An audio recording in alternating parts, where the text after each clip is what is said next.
Welcome to Absolute Comics, the show that airs every Tuesday right here at twitch.tv/comicstorian and on the Comicstorian Podcast Network before getting uploaded over to YouTube, if I remember to release it on time. Fear not, Sal's helping with that now. Sometimes, yeah. I'll be like, there's just an episode sitting here. I'm just going to put it out. My name is Benny. I run a channel known as Comicstorian. That is Sal. He runs a channel known as Comic Pop. And together we run Absolutely Marvel and DC, a show where we talk about all things comics. Today, we're going to be talking about some comic book news and a bunch of other weird news. It's kind of a light week on big news and things that are going to be big discussions, so keep that in mind. It could be pretty big. I mean, we're going to be talking about that Substack thing, and I feel like that's like a big hot button topic. I mean, we'll talk about it in a minute. Yes, we'll find out. See. Yeah, we'll find out. Let's go ahead and jump initially into what comics have you read, Sal? What do you need to talk about? Oh, man. If you're talking about, like, brand new comics... Last couple of weeks, because I got two things that I want to complain about. Oh, and they involve Marvel's release decisions. Oh, God. Marvel's being dumb again. Well, Marvel and DC have a big problem where they will release, like, big things all at once, and then at the end of the month, there's nothing. Yeah. And then the next month, that first week, there's, like, 30 books. And it's just... It's just too much. It's too much, people. But yeah, I'm enjoying all kinds of stuff. I'm what's it called? Tomorrow we're getting Daredevil. This week, Batman '89 #1 came out. X-Men, of course, is excellent. No pun intended. And if you were sleeping on Beta Ray Bill, you should have read the whole 5-issue miniseries from Daniel Warren Johnson. It is sublime. Okay. That's all. Well, my complaint is this. I don't think I mentioned this, but Extreme Carnage. Have you been reading it? I haven't read a single page of it. Okay, it's not terrible. It's not bad at all. I'm sure, yeah. The problem I have is it was a weekly release for 3 weeks. Okay. Now it's on hiatus. It'll be weekly again when the movie drops. Oh, what?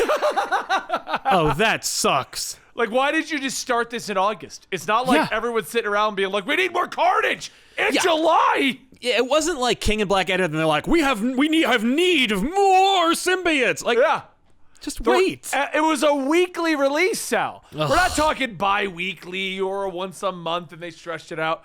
It was every week, and then they just stop. That's so dumb. And I'm like, well, where's the next one? Comes out in September. And Congratulations. The last 3 will come out in September, weekly. No. Why? Your audience will forget about that book by the time that next issue drops, and the sales are going to be catastrophically low. The other one I want to complain about is actually Immortal Hulk.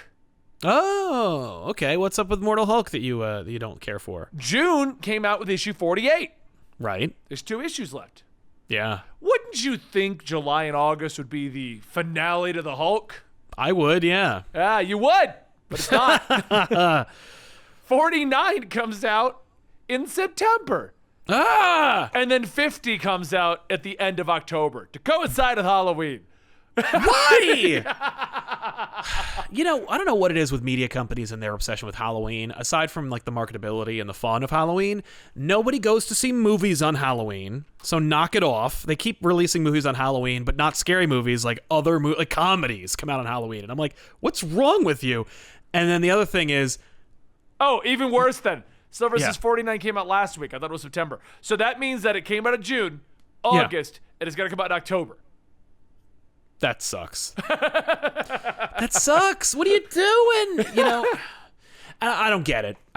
I'm sure that they have some kind of internal logic, but the math don't add up. It's just one of those things. The math adds up. It was them going, well, if we skip 2 months on the next 2 issues, it will end on Halloween. And we all know that's a really big comic book sales day. Yeah, it's totally not. Diamond does have like a weird kind of like Halloween thing where it's like free comic book day, but on Halloween, which they didn't do last year. Like nobody did anything last year. And also, I think it doesn't do very well. So maybe it's to coincide with that. Like maybe it could be like big tentpole release comes out. Like the last issue of Immortal Hulk comes out on the same day as this thing that's coordinating with Diamond. But I feel like no, because neither company is best friends with Diamond right now. I just don't know why they need to do that. Comic books come out on a monthly basis. You have 50 issues. This thing is already done. Yeah. Why are you spreading them out weirdly when you like what is going on here? Who's sitting around? Here's the theory. Because Zdarsky talks about this where like he'll just have he'll have more to say on a book that's a miniseries, and then they'll just go like, oh, we'll have another issue. It could be that Ewing had some extra time, and he's like, I want to add another 10 pages. And they were like, well, that's not enough for a new issue, but that is enough for an oversize. Like, it could be that it was originally done, and they were like, if we delay it by 2 months, we can get it in. And it'll be extra money for us, so Maybe. why not? It could be that. It could be a last-minute change. A lot. Release dates have been so weird, things ever since COVID. I mean, they were It's already over. weird with Marvel in general. Yeah. But since then, they just willy-nilly, we're not going to release it. We'll just wait 2 more months. Like, Yeah. I mean, here's an example. Nonstop Spider-Man. Right. It's just like vanished. Did 4 ever it just come out? stopped. I don't know. I will tell you, I can't read that book anymore. Wait, why not? I actually really been enjoying Nonstop See, Spider-Man. I did not. By issue 3, I'm like, I think I'm done. Like, and thankfully, it looks like Marvel was too, because where the hell is issue 4? But I'm looking. yeah. I'm looking to see if Nonstop Spider-Man came out yet. I think did 4 come out? Did I miss it? Right? No, August 25th. Okay. I think that was been on hiatus for like 3 months. Oh my god. Honestly, I feel like maybe COVID has just proven to media companies that release dates don't matter. You know, they're like, well, we can establish one, but at the end of the day, we don't have to stick to it. I mean, everyone will understand because everyone's been understanding for a whole year and a half. Right. So screw it. I didn't even think about this, but the irony of Keon in our chat says it. Nonstop Spider-Man stopped. Yeah. I mean, you're going to be open up to that kind of criticism, people. You know, don't be late. So, yeah. But those are my complaints right now. All fair. books I want to read. I don't care what you say. I think Nonstop Spider-Man's a lot of fun, although it's just like most Spider-Man stories. Where does it fit? How does this work? What is going on? Give up. Don't even bother. Don't worry about it. Isn't he back in college in this one, I think? I think he's like, I don't know. He is in a school setting. I don't know if it's like grad school, if it's part of the Spencer thing. I don't care. It's one of those things where Nonstop Spider-Man is easily skippable. You can read it in the trade and go like, oh, that was fun. Where does it fit? I don't care. Who cares? Nobody's paying attention. All right, well, let's go on to our actual topics, and then we'll start at the top of the list here. Sony completes the Funimation acquisition of Crunchyroll at $1.17 billion, $1.75 billion. No details on what the merger look like yet. Yeah. Honestly, I don't think we have much to say on this. I watch anime. You're not a huge fan of it to the point where you watch both of these. I've had both these services before.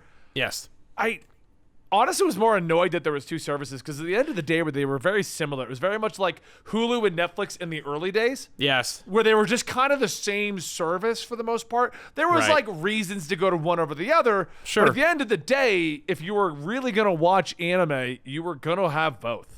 Exactly, and I think it's like Sirius and XM, where they just merged, and they were just like, why are you going to pay for 2 different satellite radio systems? I mean, it does position yourself as kind of like the arbiter of Western distribution of anime now. Sony is now like we're in charge of all the anime in America, but is that really a problem? I don't know. I mean, certainly, I don't know if those 2 original anime distributors actually like helped to drive the price down as being competitors, but now that they have a monopoly on anime, I can imagine that the price will go up.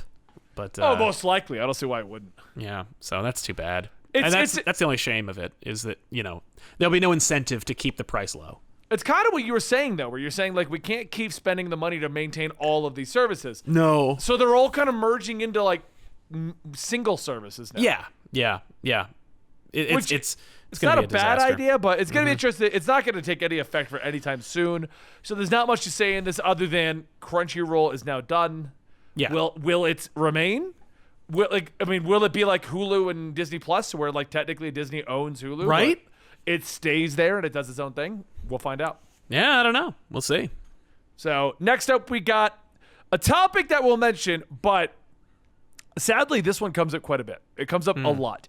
Marvel Studios apparently only pays its comic creators $5,000 in a premiere invite for using their stories. Right. They have paid $5,000. I'm not defending them, by the way, but I'm saying in this one, in the case that we got in this particular news story, a creator cited they got a thank you note and $5,000, and it's like not reflective of the intake for the studio using their idea. Right. I mean, we've heard the story about how Jim Starlin got paid more for a character used on some DC show than Thanos. Yes. It's a weird situation because I do agree that we need to rethink a lot of these contracts because Marvel and DC on a work-for-hire basis. Yeah. You make a character like the Winter Soldier, he blows up, he's a famous comic book, and then they use him in a movie and they make a ton of money and you don't get anything for it because you just didn't own the character. Yeah. I get the complaints, I get the problems. Right. This is an issue that has been coming up with Ed Brubaker now since Winter Soldier. Yeah. I don't know why it's hitting the headlines again because they've always been shit on by the company. Well, and on another element to that, for me, it's like it's always been not that it's always been that way, so it always should be. I certainly don't believe that. No, but I don't see why you're surprised because you are a freelancer who did a job for a company. Like the handbook for how to make it in the comic book industry is there. It is in the DNA of today's comics. You write for Batman, you parlay that audience you've built over to your independent projects. Which, by the way, he has said has done very well for him. To get Of course. Yeah. Yeah.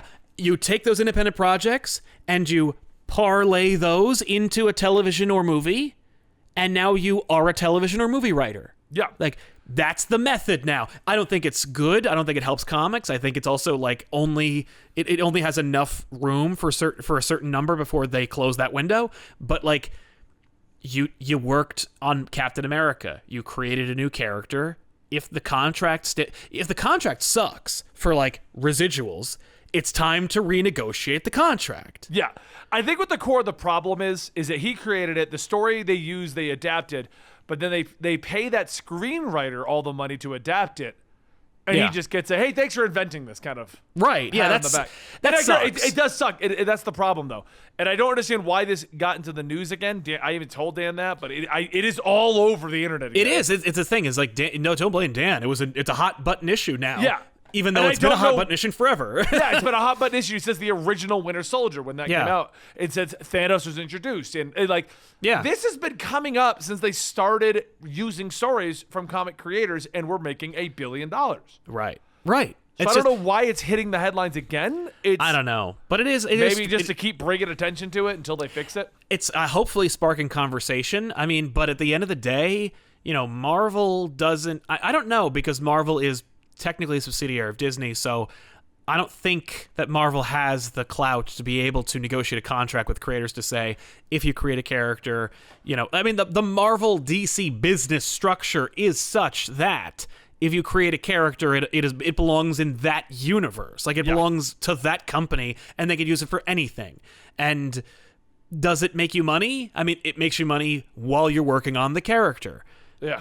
But it really sucks that we need things like the Hero Initiative, which is a great organization, but things like that to help support creators in their twilight years, or at the very least in their times of trouble, because they just can't afford healthcare and stuff. But I think that's a systemic issue, not necessarily a comic book industry issue. It's just like the comic book industry also doesn't pay its employees or its freelancers enough, and it doesn't give them enough protection. But can the comic book industry technically afford it?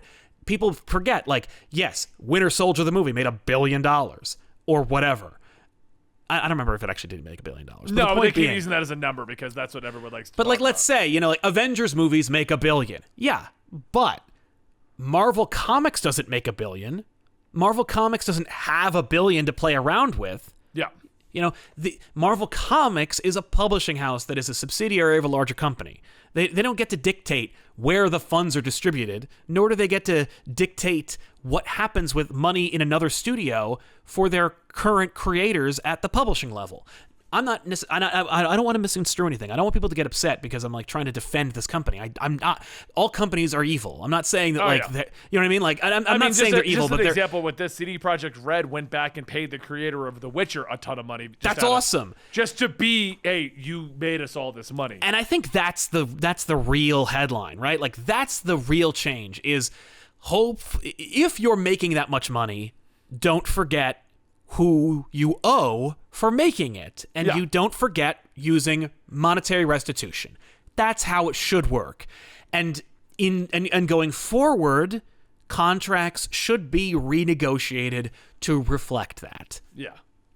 I agree with you on that 100%. I don't think it's right that, like, you know, Ed Brubaker, whoever this one's actually about. It's not. I don't think this one's about Brubaker this time. No, but it's just how the business works. And now Right. It's an archaic model, but in the defense of Disney, not in a way that would help them. No, They have no reason to renegotiate anything. right. Like, Right now, it's and working they're out. Disney. Yeah. They'll sue you. You know, like if they disagree with you. I'm not saying like they're going Scarlett to. Johansson came out and said, "Hey, you didn't give me my money," and Disney went, "We paid you fine." Right. Like- Not only that, but like Disney was like, I'm gonna start a defamation campaign against you. Yeah. And it's like, yeah, that's really shitty, and that's really unscrupulous, and it's what a company does. A company is not a person; it's an amoral being that exists to make money. Which, you know, you don't be surprised if a tiger bites you, you know, and don't cry foul when you know the terms of the business you're in and then find out that the terms are screwing you, because it's your responsibility to be knowledgeable and aware. And if you want to work in this industry, yes, sacrifices have to be made, and yes, look. You want to work for Marvel or DC, you're going to have to create new characters, innovate, and be a good writer, or at the very least, you're going to have to be a profitable writer. And, you know, I don't know. No one has ever said, get into the comic book industry, it's where the money is. Nobody. Oh, no. I know a lot of people say, don't get into the comic book industry if you want to make money. Exactly. And like I said with the handbook, like, you know, the joke of the handbook is, you know, the first step is write for Batman. You don't just get to write for Batman. You write for Batman by eating crap as a whatever forever, and you might never get to, or you get to do a backup in someone else's Batman. Like, you don't. There's no guarantees in any element of business, much less a creative, artistic one. It was the Ed Brubaker 5,000. I looked into the article. Oh, there you go. I do love how the article ends though. After this and the Scarlett Johansson, Disney and Marvel can't take much more heat. They'll be I'm happy pretty sure to they could take a lot. I mean, they pissed off all of China once. Right. Let's put it this way: they can afford it. Yeah. You know. So, all right. Next up, we got James Tynion IV is stepping away from DC to start an indie comic line at Substack. Now, you seem to know a lot more about Substack. Him stepping away from Batman, I'm a little surprised by it because I thought he was kind of like headline Batman for quite a while. But Yes, yeah, he was absolutely, and to do this is well, I'm not surprised. Although the other names that are jumping on board with Substack, like Scotty Young, for example, he said he is still maintaining his projects in Marvel. Like, he's happy to do both. Right. So no, but James Tynion has said he's going to wrap leaving. up. Yeah. And I don't blame him. So here's the deal. It's the same thing as when, do you remember what it was called? The Twitch competitor where they paid Ninja like some Mixer. untold... Mixer, thank you. This is Mixer all over again. It's just Mixer for comics. Substack is, it's a pay for newsletter service. Scott Snyder just signed up for it himself, and you can get his newsletter for some money, and he'll give you like direct access to him and his information and knowledge.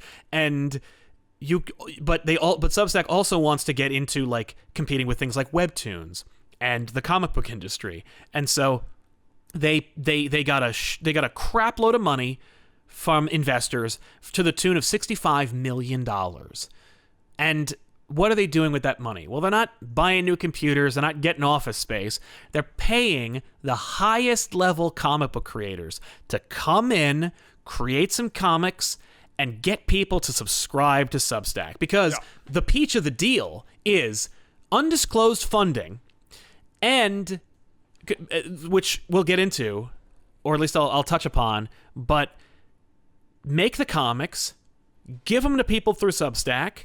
Substack doesn't own any part of it. Substack doesn't own merchandising, adaptations, publishing. We just want James Tynion IV to make comics through Substack, bring his audience over to Substack. Hickman has also joined Substack, and he's doing it too. Scott Snyder as well, but create things at Substack, bring your audiences here, they'll subscribe, they'll make their percentages off of the audience, and you can do whatever you want with those books. And that is the kind of deal that comes from you're getting millions of dollars to do this. James Tynion IV is leaving Batman because he is getting... I guarantee you, James talked to his editors or the president of DC, and they said, go, do it.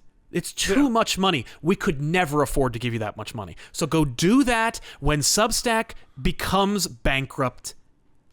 Come back, you'll write a big Black Label Batman book, and then you can take over Batman again. Like... The thing with Substack that blows my mind is it just reminds me of Aftershock. So for those who don't know, 5 years ago, Aftershock tried to go after the image market. And they were offering a ton of money to high-profile creators to come on over and write a story at Aftershock. Yeah. I met them twice at 2 cons. They always seemed mad at each other. And now I never hear about Aftershock comics. No. There's another company called TKO Productions. Another deal where they tried to come in and get all the big names and launch a whole nother thing. Yep. This has been tried multiple times, and this is a problem in the comic book industry, and I wish there was a way to fix it. The indie market just does not do well. Right. Unless you are Scott Snyder writing Witches. Right. You know what I mean? Like, that's right. where you get your money. That's the thing, is you need to have written for Batman and had the largest possible comic book audience. You know, the other alternative, of course, is you have to have written Secret Wars or something. But, like, you have to have a built-in audience, and you bring that audience, and the joke is, it's the same thing with, like, advertisers for, like, you know, big corporations or even your favorite content creators, where it's like, oh, well, if only we could get, like, 25% of that audience coming over here, I'll take that. But really, they're hoping for more like 75%, when in reality, it's more like less than 1%. Yeah. And so when you're talking about like people who read Batman, look at how the numbers don't really change unless you do unless, you know, there's the Tom King era for Batman. But like for the most part, even Batman, that only went down like 10K viewers. Even then... We're not even talking like, oh, Tom King killed Batman. We're talking He didn't. Tom King went from 1 to 7 on the top 10 list. Oh, exactly. Like, it's just the Batman audience didn't leave. Like, actually, maybe the Tom King fans left. Like, you saw like that percentage, and that's the percentage that's going to go from Batman writer to creator of this independent project. It's just not solvent. And the problem is that the comic book industry is such that it's not about getting my soul bared in a piece of artistic work. It's about creating a TV or movie pitch through a comic book that will have a number of acclaims or at the very least awards associated with them, and proven metrics that say an audience has bought this thing that I can send to Hollywood, and they can say, well, since the whole damn thing is a gambling session, I will put more money on this thing that has a proven track record with a built-in audience that has accolades and awards, because literally all we're doing is betting on art, than some unknown project. And that's how that's how independent comic book creators really make their money. I mean, indie comics do make more money for indie creators because there are fewer middlemen, presumably. Yeah. No, and that's why I wish it, because I mean, it's just like going to the bookstore buying a book. An indie comic is just normally a great story with great art. Yeah.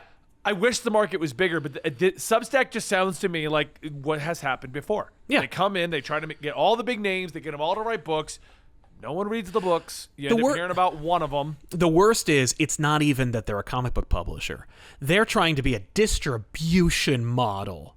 They're like, maybe that'll be what changes it. Maybe that will be what's different. Right, except that any of these creators could also just whip up a Patreon and sell you a PDF, and then there's no middleman. The only reason why all these guys are doing that rather than making a Patreon, Jim Zub has one. Jim Zub makes his own books and just sells them to you direct.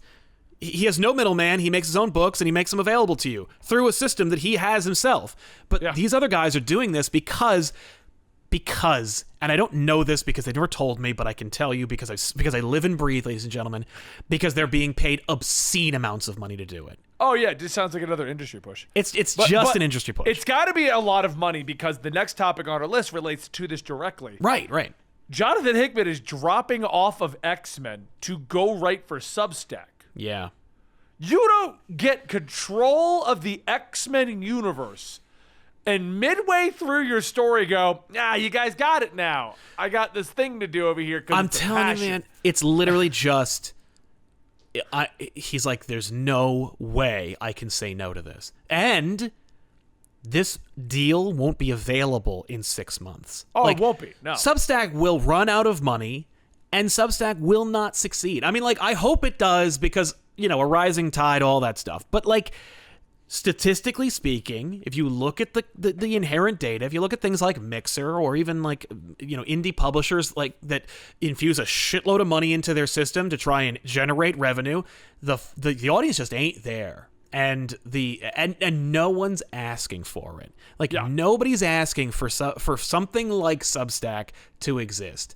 Now, Substack is insisting that they have a legitimate thing to offer, and maybe they do. I've never paid for it, never checked it out, and I've only looked at it from the article's perspective and not from a direct access perspective. But it sounds like somebody who's the architect of X-Men, one of the number one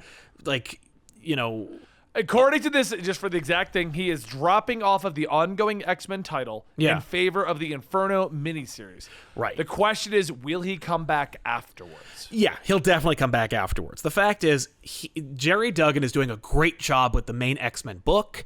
Hickman has probably given him a roadmap to follow, so that it's not just like, well, I had a plan, but I'm gonna Rise of Skywalker this up and just let somebody take over and do whatever they want. Like, there's no way that's the case. And Hickman has the time and probably has planned it out well enough to be able to write the miniseries. So, like, when it all coalesces into the big Secret Wars-esque event after Inferno, I'm sure he'll write it. Or Substack will go bankrupt shortly before that, and he'll be able to write all the books again. But either way, it's too juicy of a deal. It's just too good an offer. It's just too big. The fact is, Marvel or DC can't offer that kind of money. And we're not talking, by the way, we're not talking like change. It is life-changing. It is life-changing. It's like there's a Patton Oswalt bit where he talks about how he does Substack is literally Patreon. It's just Patreon, but it started out as a newsletter distribution system. So yes, it is Patreon, but it's new, and they got some new seed money, and maybe they have a better interface. I don't know. I've never used it, and I never will. But like, if you look at the way that they are doing it, it's just, well, we went from, well, what we're doing is we're a PDF distributor. Well, comic books are PDFs. Why don't we do that too? I'm just looking at the individual people. Like, it's $80 for Jonathan Hickman on there. Right. How do you see the pricing, though? Because that was just in the article what it was for Jonathan Hickman. You got to pay to see it. You got to pay to read their newsletter from their whole thing. Like, yeah. This is the kind of thing. This kind is of a weird decision. This and nickel you're right. and diming. They got to be throwing a ton of money at these people to do this. It's just too good a deal. It's just too juicy a deal. Like, I bet you'll see. I think I saw Stegman was talking about some big news. I bet Stegman goes over there, or at the very least makes a project with somebody. There it is. You give them your email.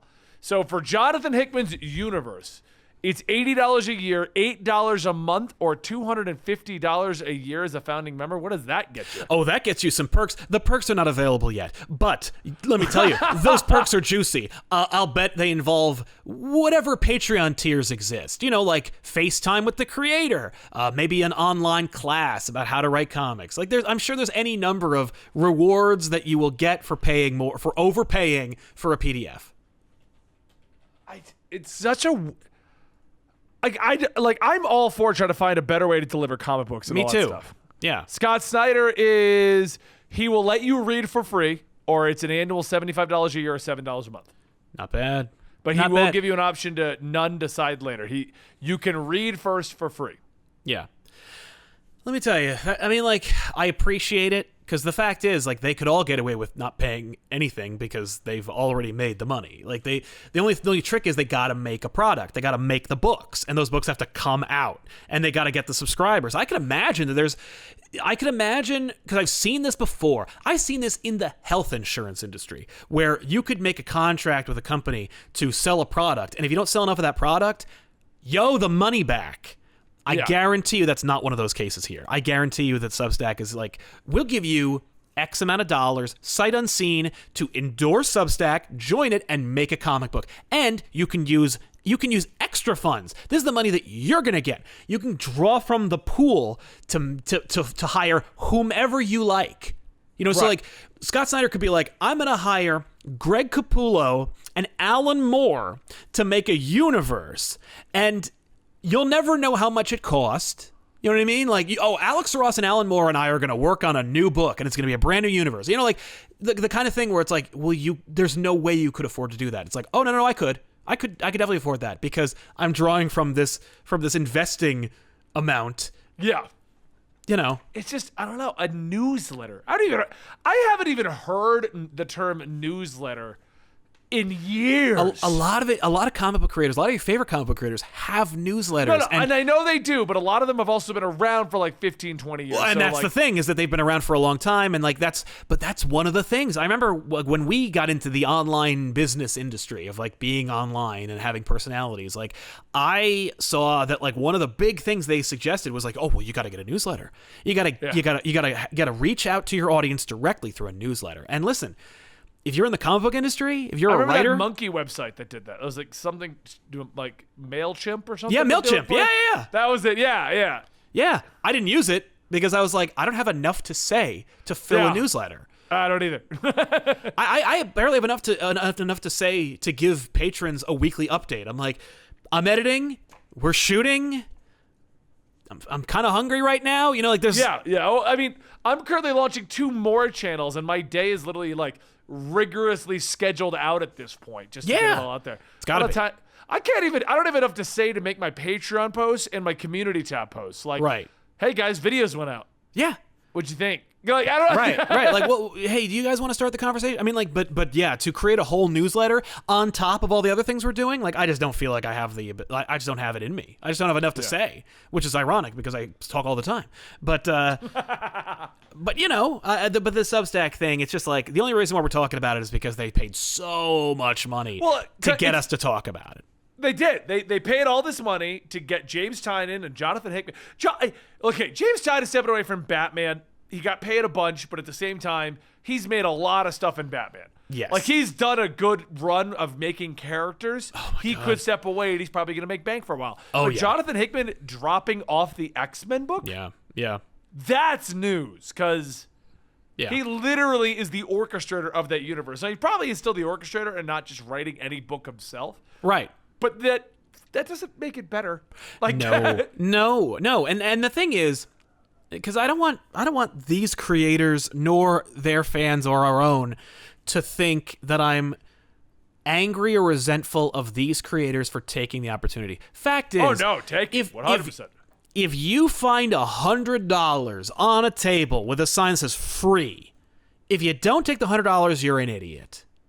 Yeah. Like, no strings attached, nothing. You just have to take the money. That's what this is. Like, we're asking you to do what you do, create, and do it with reckless abandon. Because let me tell you something.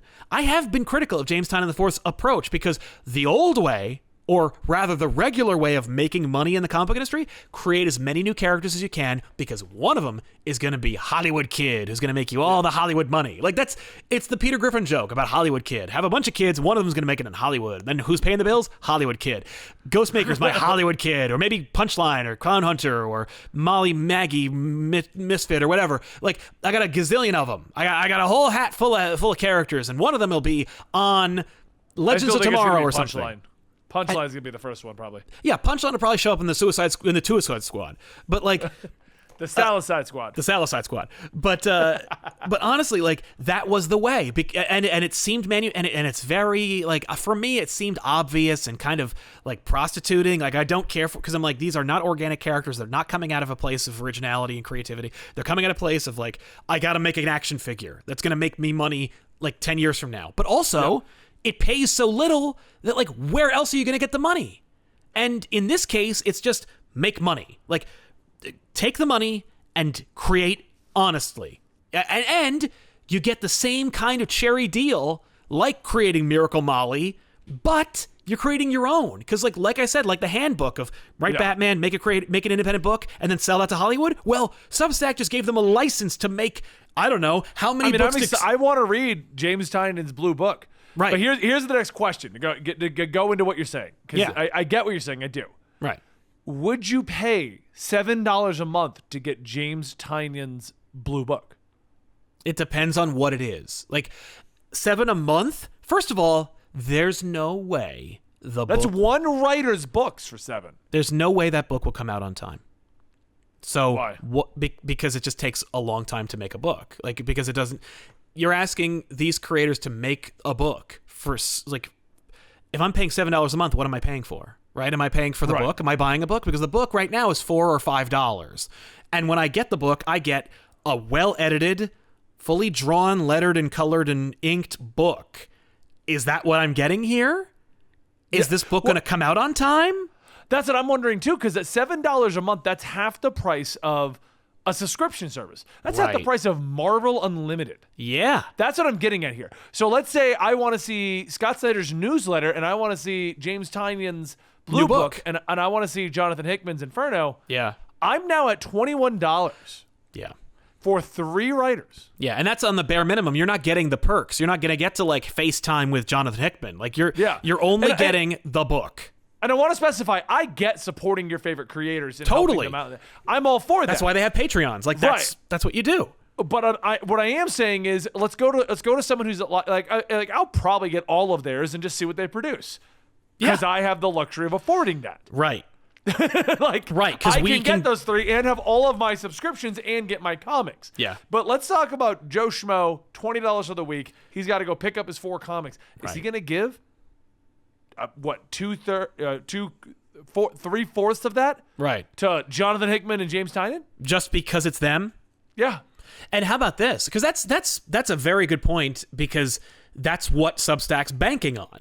Yeah. That's why they're spending God knows how much, is to get that audience that normally buys comic books from 2 or 3 or 4 publishers to spend the bulk of their money on this thing. This thing, by the way, that gives you a PDF. Now, don't forget that one day these books will come out in physical copies, and they'll be distributed by whatever publisher these creators would like to make. And do you think they're going to send you a free copy? No. You're going to have to go buy it at the comic book store like you did when you paid the $7 a month fee. So you're only buying access to a PDF, and that's it. And Best Jacket by Scott Snyder is under Image. He didn't put them all under this. No, it's not under Image. He's doing a newsletter. Best Jacket is independently produced. He is doing the newsletter through them, but that's being distributed through Dark Horse. No, but what I'm saying is, like, he didn't even put all of his books in. He did not, but he already set this up. I think Scott made the newsletter deal, but he also had the Best Jacket plan already in place. And the fact is, he probably already got a nice check from Substack, in addition to the plan he had with Comixology as originals and stuff. Like, he's already got his little, like, world set up and lined up. Like, he's good. He's covered. Yeah. But this is a weird business model, and here's the other thing. Get them because I'm curious about them. I want to see. Right, and let's say it's huge. Let's say. You know what I just realized? Hold on, I just realized something. Mm-hmm.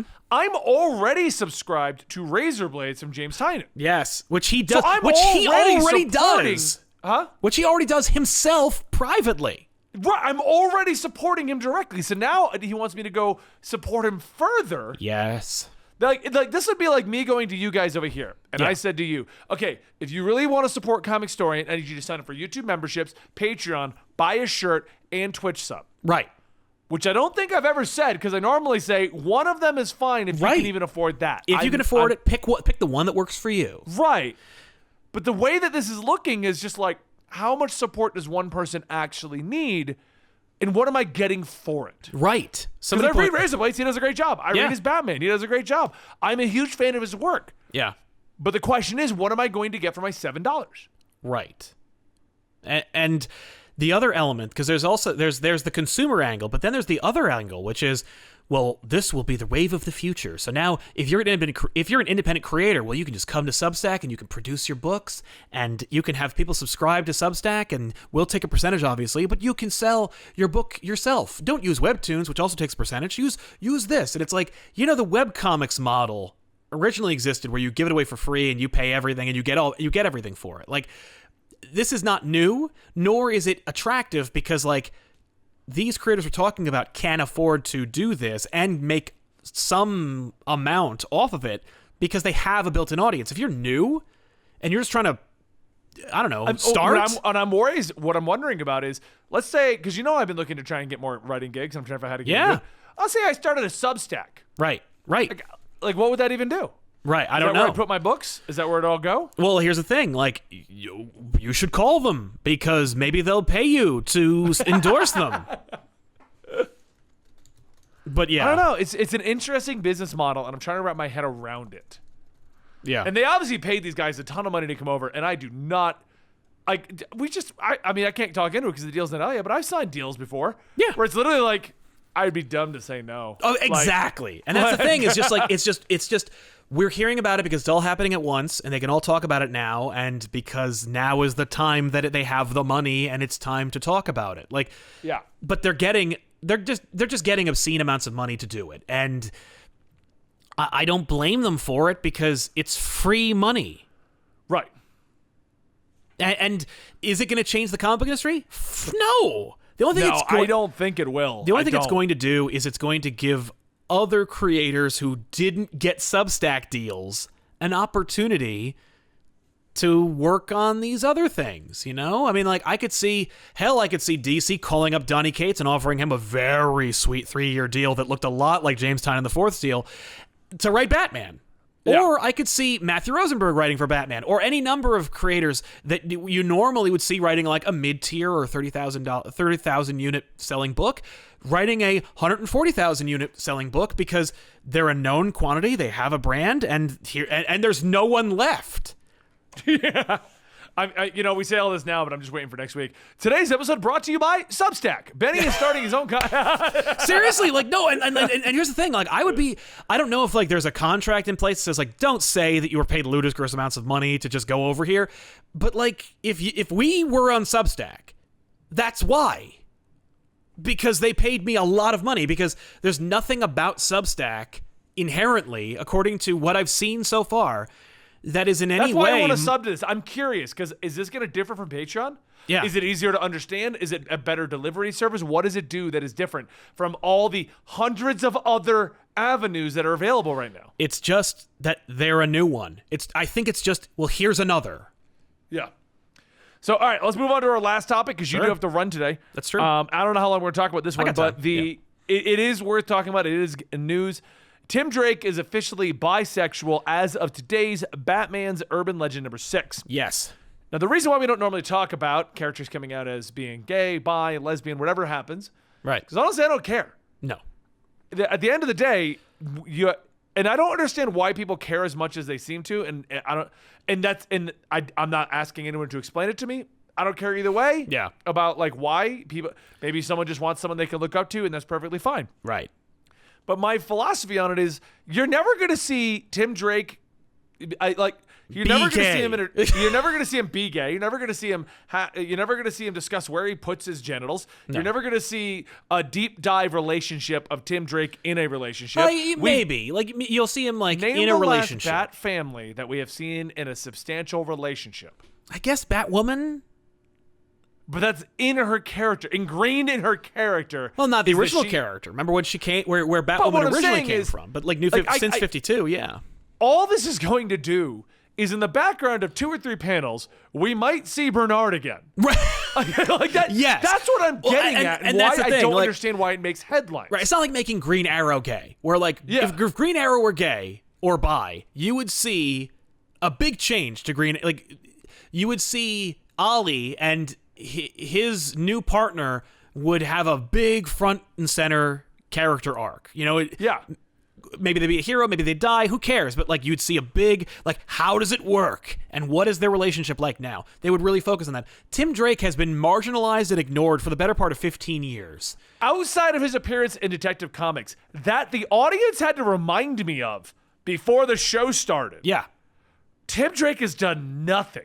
Right. Only things have happened to Tim Drake, but Tim Drake has never affected the story, nor has the story necessarily been about him. Hell, the last one where it was about him was the fake out death, which, by the way, had the rug pulled out from under it because Bendis didn't want to do that.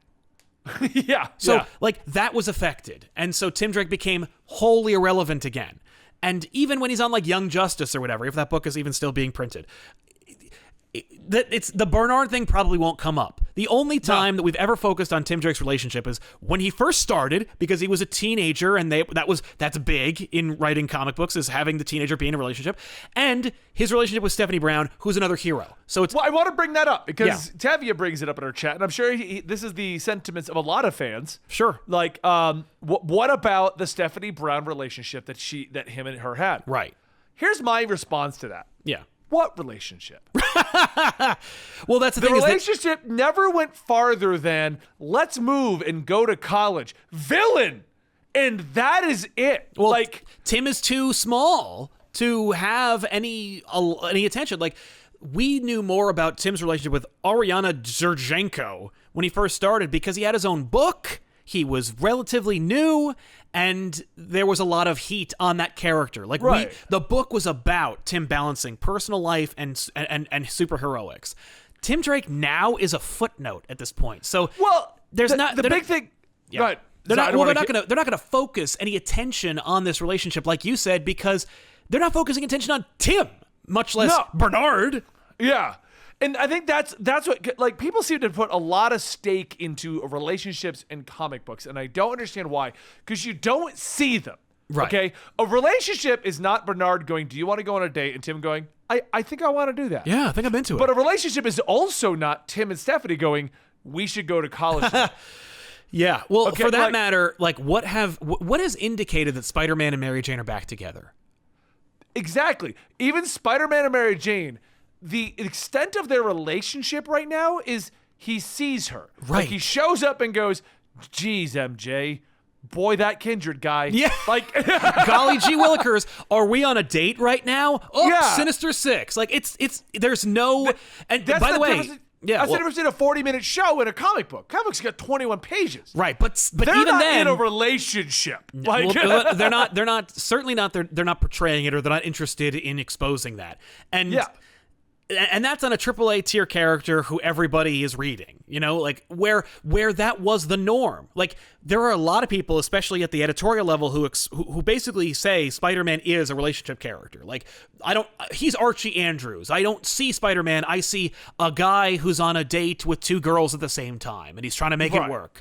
By the way, which is an antiquated notion, and I have nothing but disdain for you.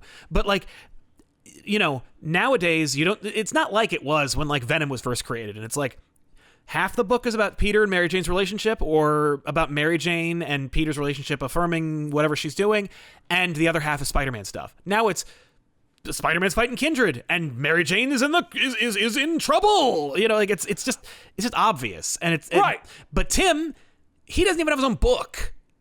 He's not even in anything right now. He became a footnote mentioned in a Batman Urban Legends thing. Box brings a bit of the problem comes when these comic characters in the 1940s are literally 50 years later gay. Right. You're talking about Alan Scott. I know you're talking about Alan Scott, but, like, yeah, that's definitely an Alan Scott thing. I don't disagree that some people see a problem with that, but the world of the 1940s is not the world of 2021. I hate to say this, but, like, it's not 50 years later. It's 70 years later. Yes. The world's perception as in general changed a lot. Yeah. And there have been actual people who are like, no, I was gay in the 1950s and I stayed with my wife because that's what was expected. Yes. And then they come out later. Right. Taking someone like Tim, who got introduced in the 1980s, has never had a real relationship outside of like, hey, I'm with you. No. Tim has had 2 relationships. We've seen him go on dates, be in love, not get married, but like break up and fret and try and balance it. Like we've seen that. But that's the thing is like, we've seen it. If they're doing that, then that's they're not when doing the relationship matters. Right. That's what they're not doing. Yeah. That's when to me. If they do that with Tim, like if this recent Stephanie Tim thing got to that. Oh, I don't even know. I honestly have not seen Tim and Stephanie. Because it literally was, we should go to college together, and something happened and he was gone. Right. Like, and that's that. Like, yeah. No, it's true. So, I don't know. It's actually funny because this Tim being bi thing it's weird on both levels, right? It's weird that anyone cares, and it's weird that anyone cares to do it. Yeah. Like, what? Like, well, you know what I think is the worst part about this? Yeah. Nobody on this book is a recognizable name, or not the book, the story. And this isn't a Robin story. No. This is a story inside of an anthology story. Yes, with Batman on the title. With Batman on the title. Yeah. I don't think this is ever going to come up again. I don't think Bernard will be mentioned. I don't know. I think that it really depends, because if the people who introduced Bernard and their relationship write more Batman, they will have a vested interest in reminding you about Bernard, because they, like James Tynion IV, are trying to get that cheddar. They're trying to get that character cemented into this person so that it's intrinsic. When they make Titan season 4 and Tim Drake is introduced, he won't be bi. He's in 3. Oh, is he in 3? Oh, well, there you go. I'm going to laugh so hard if in season 3 it's like Bernard, and here's Tim, and he's bi, and I'll be like, he won't even be bi. He'll be gay because nobody knows who Tim Drake is, and like, you know, if this person, like, let's say, worked on Titans, then they have a vested interest in making it that way. Yeah. Because they've already made Titan season 3. Right. That's so over. If this story is just making it canon in the comics, and the show is going to be, oh no, he's gay. Tim's gay. Like, yeah. Right. Exactly. I don't know. It's just like, for me, it's one of those things where it's like the Iceman thing all over again. But like, I am all for inclusion, and I am all for representation, and I'm even all for established characters having a natural progression that reveals some hidden truth about them. Iceman's one of those things where it started out terribly. Like, Bendis just hack jobbed that reveal. He literally got himself. Iceman got outed because of a mind reader telling him, "No, you're gay." Yeah. No, I'm not. Yes, you are. Like, yeah. No, you are. What? You are, and shut up, and I don't want to hear about it anymore. Yeah. But like, if this stays, if this sticks, and they decide to actually juggle the relationship and something Tim Drake is doing, right? Like, this becomes something that matters, right? Then it won't be weird because it has taken its time. Right. We've now been introduced to Bernard. He didn't even respond with, like, Bernard's like, Ed, do you want to go on a date? His response was not, well, of course I do. Yeah, no. He was like, maybe I do, right. Bernard. So maybe I do.